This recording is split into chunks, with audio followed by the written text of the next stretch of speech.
All right, let's take a look at question 11 from the review activity. So first thing we've got is they told us that angle 1 is 105. So I'm going to go ahead and drop these onto the picture itself. Angle 11 is 105. All right, and angle 16 is 105. All right, and it says which lines are parallel.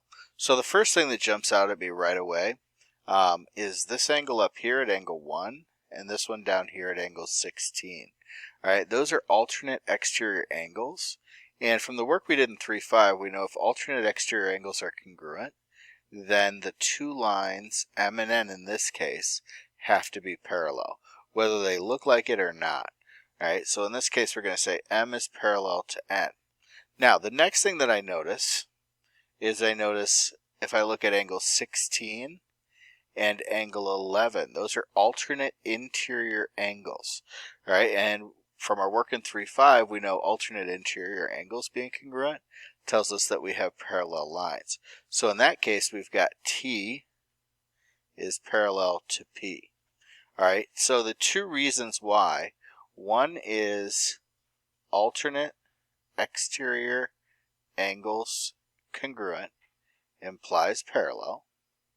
All right, and then the second is alternate interior angles congruent implies parallel.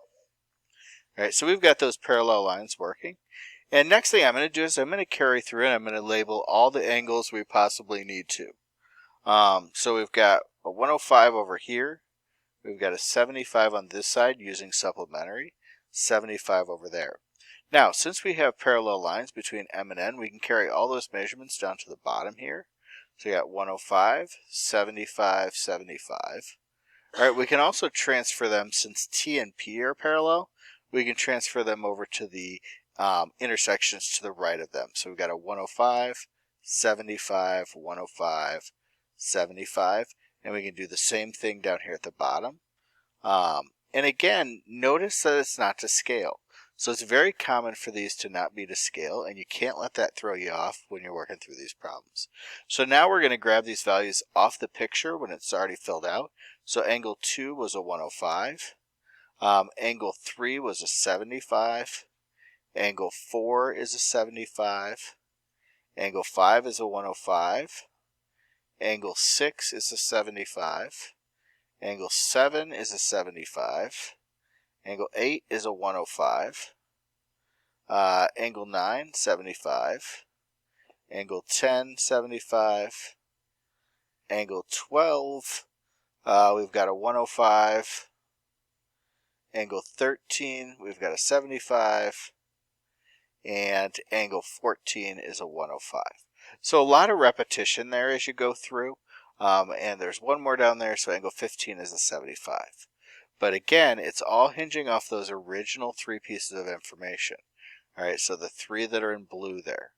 All right, those three are the ones that really told us that we had the two sets of parallel lines, which allowed us to know that each of the intersection points had the exact same structure and sizes in corresponding spots.